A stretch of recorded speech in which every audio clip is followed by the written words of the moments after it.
Are you thinking about plant-rich eating and wondering how to get started? Do you have questions about which nutrients to consider? Join me for the next few minutes to learn more. The typical Western diet is high in intake of animal foods, processed foods, saturated fats, and added sugars. In addition, generally associated with a low intake of fruits and vegetables, few legumes or whole grains. And this style of eating is linked with higher morbidity and mortality rates worldwide.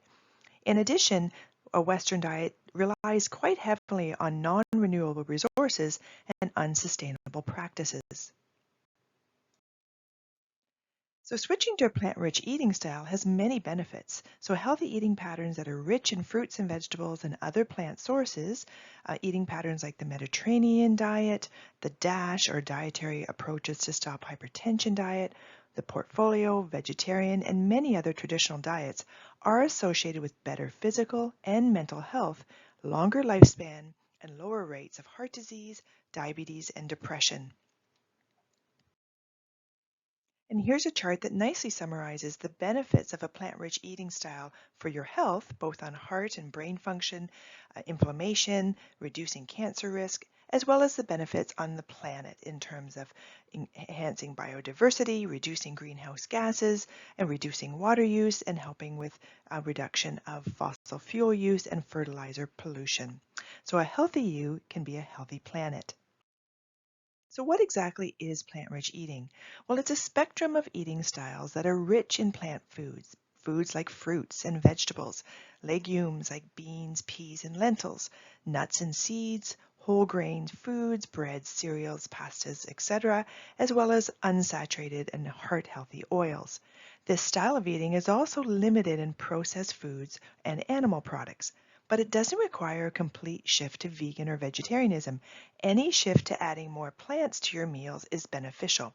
And this is a snapshot of the Canada's Food Guide Food Plate, and you can see with the new recommendations and the literature showing we're really trying to advocate for getting almost half of the plate fruits or vegetables as plant sources, and also advocating for a variety of protein foods. So it may be animal protein foods some days, it may be plant protein foods other days as well, and that reflects a quarter of the plate. So are there certain nutrients I need to be thoughtful of when I'm switching to a plant style of eating? So let's talk about protein. Protein is such an important nutrient for the body, has many important roles in making enzymes, providing a lean muscle mass, tissue, a nutrient for lean muscle mass.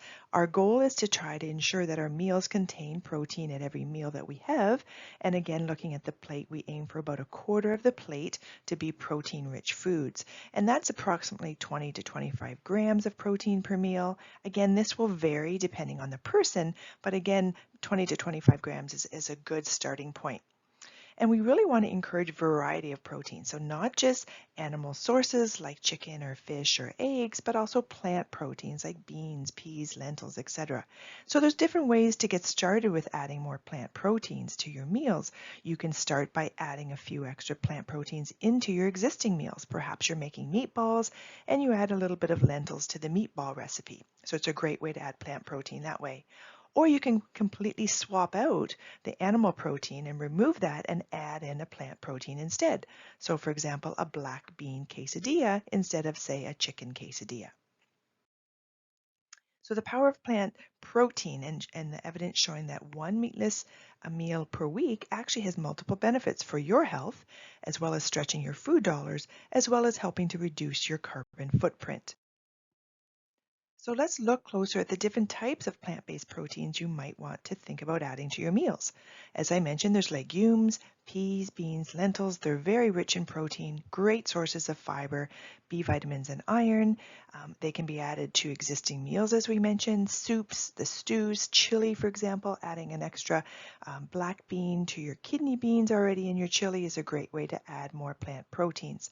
You want to start slowly, as these foods also are very high fiber, and adding too much too soon can lead to more gas and bloating. So starting with perhaps 2 or 3 tablespoons at your meals is a good starting point. And then there's nuts and seeds, and there's a whole variety of nuts and seeds we have available, including almonds and peanuts, walnuts, sunflower seeds, pumpkin seeds. And these are all great sources of protein and fiber, as well as key minerals such as magnesium, and they also contain heart-healthy fats called monounsaturated fats. And so we're encouraging people to add nuts and seeds to their meals several times a week, to 3 or 4 different meals, or even daily if they can. Be mindful to chew nuts and seeds very well because they are quite hard to digest and they have to be chewed quite well to avoid any GI issues. Another source of plant-based protein some of you may have heard about is soy. This is a great source of protein, calcium as well as iron, and again a very flexible addition to many recipes. So if you're looking for lots of recipes, I'm going to give you a link at the end of this webinar, but also you can speak to your dietitian who could link you with other great resources. So adding soy to your meals, that can be, in the case of a textured vegetable protein, so veggie burgers, for example, can be tofu to meals, edamame, all of these are great ways to add soy. And when you're looking for the soy-based meat substitutes, such as veggie burgers or veggie dogs or deli slices, you want to make sure that those foods are fortified with vitamin B12. And lastly, for plant-based proteins, using alternative milks is another way to get protein. Many of the alternative milks are fortified with protein. However, you have to be quite careful because usually only soy milk is fortified to have 7 grams of protein per cup or per 250 mils, similar to cow's milk. And so other plant-based beverages such as almond, oat, and rice milk are quite low in protein. And for that reason, as well as being low in fat, they're not recommended for growing children and may not necessarily be fortified with the calcium and the vitamins A or D. So that's, again, something to speak with your dietitian about or your family doctor or nurse if you have questions. So when you're shopping for veggie burgers or veggie hot dogs, a lot of times people will ask, how much protein am I getting? And so there's a great little handout there for you called How Much Protein is in Plant Foods. It gives you a nice summary of the grams of protein in the different foods. So for example, if you're having a veggie burger or something with a soy product in it, you get about anywhere between 7 to 27 grams of protein. This is why it's really important when you're buying things like a veggie burger that you look for the grams of protein in the product you're buying. And you want to try to choose a burger that has at least 20 grams of protein in each burger. So again, when you look at ingredients, there will be more things like beans in the ingredient list, and there'll be less things like rice or corn. The other thing to watch for when you're looking at processed foods is to check the sodium levels. Try to choose foods that have less than 400 milligrams of sodium per serving or per burger, for example. And try to make sure there's enough fiber. So you're looking for the grams of fiber on the label, and you're hoping for at least 3 or 4 grams or more of fiber in that burger that you're choosing. So let's talk about other vitamins and minerals we might need to think about with plant-based eating. And that very important vitamin is vitamin D. And this is for everyone, regardless if it's plant-based eating or consuming animal products. Vitamin D is a very common deficiency that we're seeing in Canada. And vitamin D is important for so many functions in the body, not just for enhancing bone health, but also for reducing inflammation. It's also very important for the production of brain neurotransmitters, so for cognitive and mental health. And so when we look at vitamin D in our food supply, it's actually very limited. It's only in fish and fortified milk. We do get vitamin D in the summer here in Canada when we're exposed to the sun, but if many of us are wearing sunscreen, which we need to do to protect our skin, sunscreen does block the production of vitamin D in the skin. And so we're seeing this as a common deficiency. For that reason, recommendations are that all adults in Canada supplement with 1,000 international units of vitamin D3 daily, regardless of the dietary pattern. Children and babies and infants will also need to supplement, again, at lower levels. Again, vitamin D is added to fortified alternative milks, 100 international units per cup, just like it is to cow's milk. But again, if we're shooting for at least 1,000 units a day, it would not be sustainable to get it from the food sources. So we do need to supplement with vitamin D. Now, what about calcium? Do we need to supplement with calcium?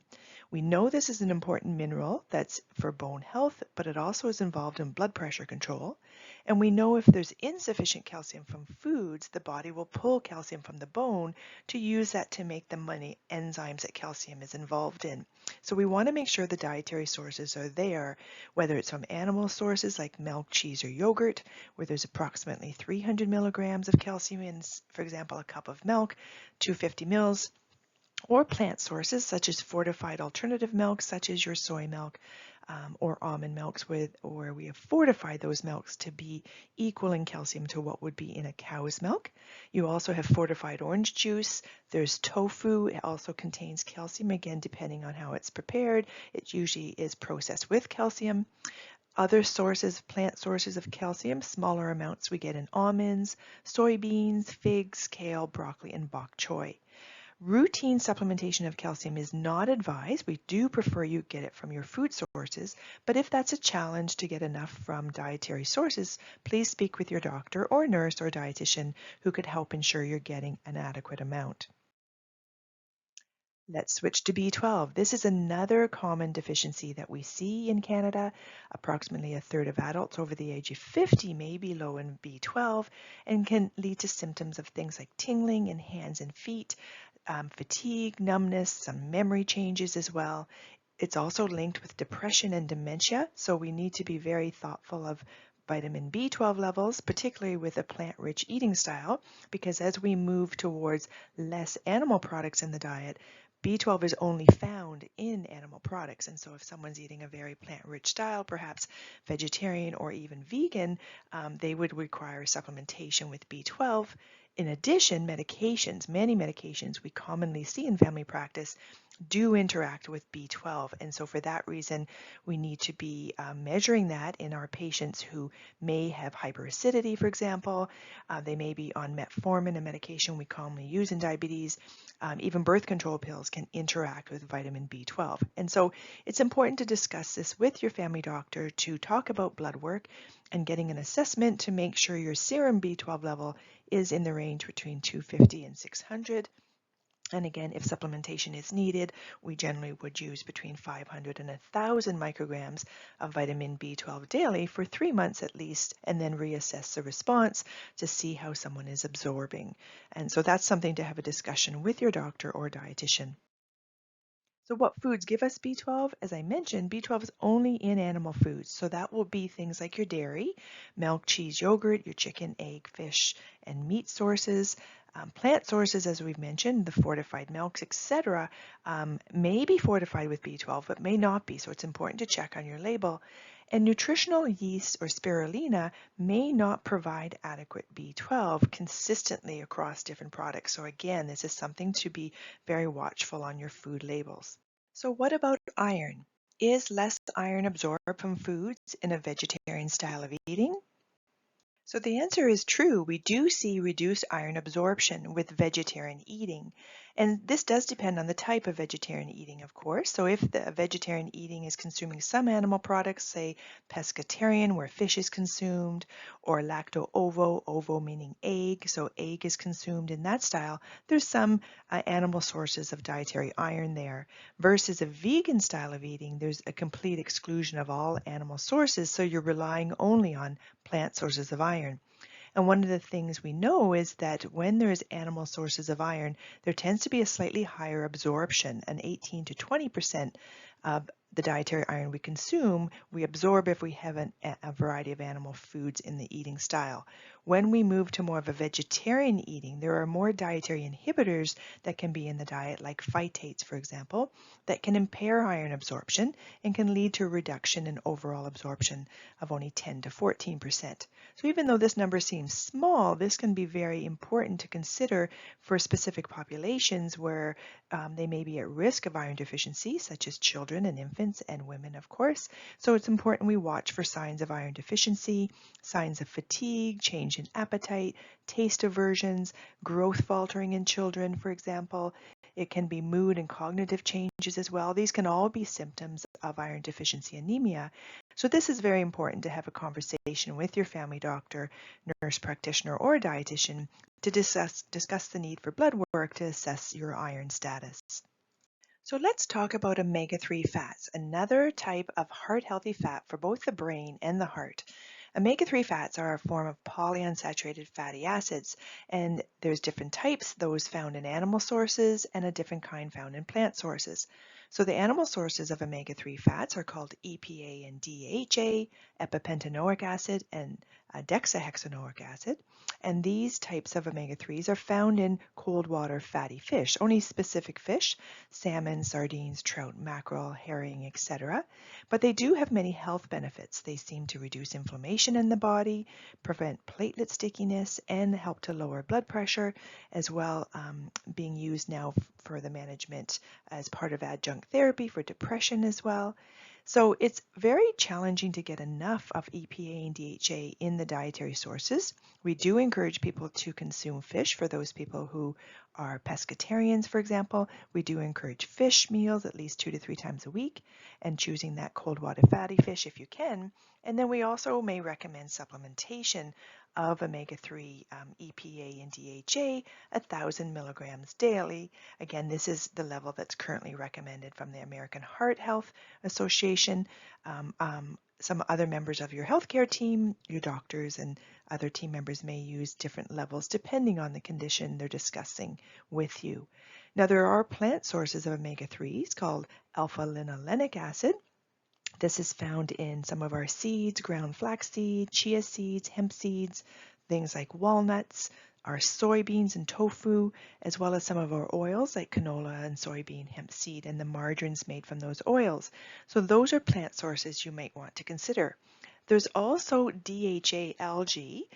Again, this may be something to think about because this is the algae that the fish actually eat to provide the fish with the DHA source. So that could be something you could consider supplementing as well in a plant-rich style of eating. So when it comes to supplementation, do I need to supplement? For vitamin D3, absolutely. We do need all Canadians supplementing, particularly in the winter months, September to April here in Canada.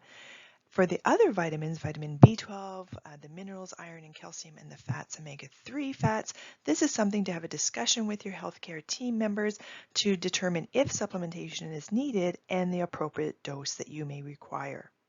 So let's switch gears and think about how our food choices can make a difference to the environment. So can the changes I make impact on the environment?